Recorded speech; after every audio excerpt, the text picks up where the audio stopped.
Magandang araw mga boss, mag-change oil muna ako.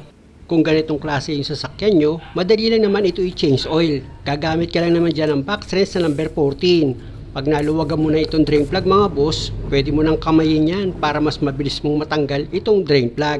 O di ba mga boss, napakadali lang naman. Dahil natanggal ko na itong drain plug, nakita nyo tumutulo na yung langis niya. At pag kaunti na lang yung tumutulong langis dito sa makina. Pansamantala, ibabalik ko muna itong drain plug dito sa oil pan. Ipakapit mo na yan sa thread niya, tapos gumamit ka ng box wrench na number 14, higpitan mo yan, tsaka mo punasan. Tsaka ngayon ako babalik dito sa ibabaw ng makina ni customer. Dahil nga sa gagamit ako dyan ng pure oil na langis. Yan yung gagamitin ko na pang flashing dito sa makina. Naging ugali ko na kasi yan mga boss, bago ko ilagay yung paboritong langis ni customer, yan muna yung ginagawa ko. Pina-flashing ko muna itong makina. Para pag inilagay ko ngayon yung bagong langis na gustong ni customer, malinis na malinis siya. Pero kung wala naman kayong budget, pwede nyo namang patuluin na lang para hindi kayo mapagastos. Ilagay ko na itong engine cap nya, tapos pa-start ko na itong makina.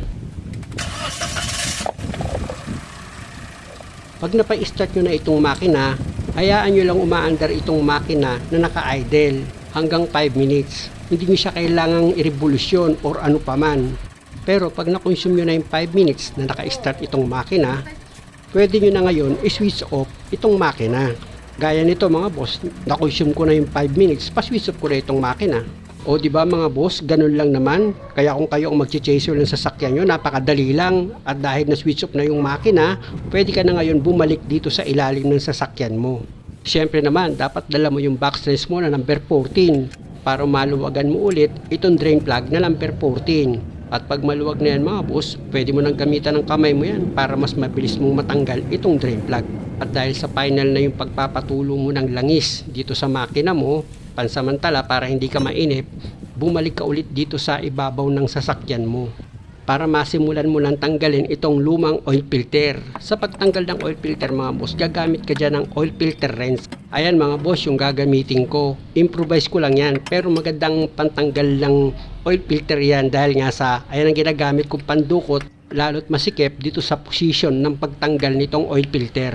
Sa pagtanggal naman ng lumang oil filter mga boss, laging pakaliwa lang ang pihit. Pag naluwagan nyo na yan, pwede mo nang kamayin sa pagtanggal itong lumang oil filter. Siguraduhin mo lang na kaya mo yung init nyan. Kasi kita nyo mga boss, umiiwas pa yung kamay ko kasi mainit pa itong oil filter. Pero kaya naman. Medyo nasanay na kasi itong kamay ko na kahit mainit itong oil filter, kaya ko tanggalin. Pero bago mo naman ilagay itong bagong oil filter, punasan mo itong pinaka-base nya. Ayan mga boss, kung makikita nyo, diba? Pinupunasan ko yan.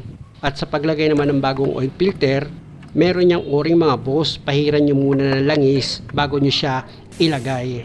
Para pag hinigpitan nyo itong oil filter, hindi pumilipit yung o-ring niyan.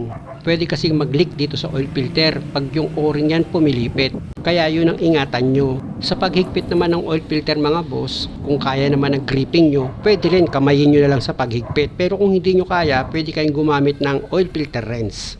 Ayan mga boss, mahigpit na. Kaya ang susunod kong gagawin dyan, babalik ako dito sa ilalim ng sasakyan ni customer. Siyempre naman mga boss, bago mo ilagay yung drain plug, punasan mo muna ng basahan itong oil pan. Ayan mga boss, after mo yan mapunasan, pwede mo na ngayon ilagay itong drain plug nya.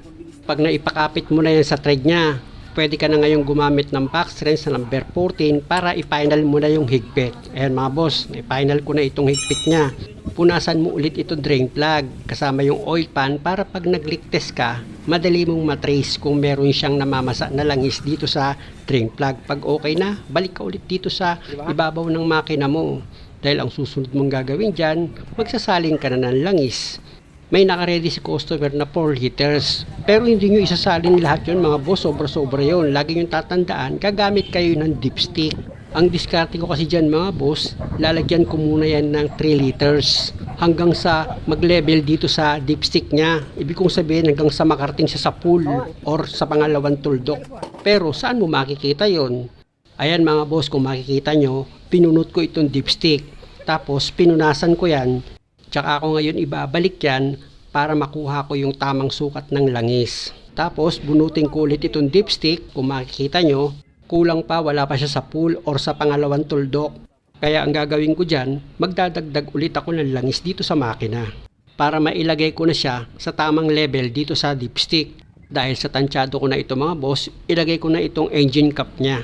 Higpitan ko na yan, tsaka ako ngayon bubunutin itong dipstick niya para ma-check ko ulit itong langis. Punasan ko ulit yan mga boss, tapos ibalik ko ulit itong dipstick dito sa makina para makuha ko yung tamang sukat niya. At kung makikita nyo, nandito na siya sa pull or sa pangalawang tuldok. At dahil sa naka-level na itong langis dito sa dipstick, okay na siya. Ibalik ko na yan mga boss, tapos pa-start ko na itong makina.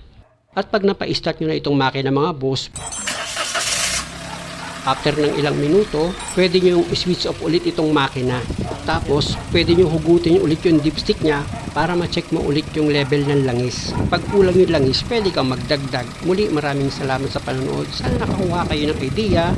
At kung maaari, huwag nyo naman sanang kalimutang mag-subscribe sa channel ko. Maraming salamat.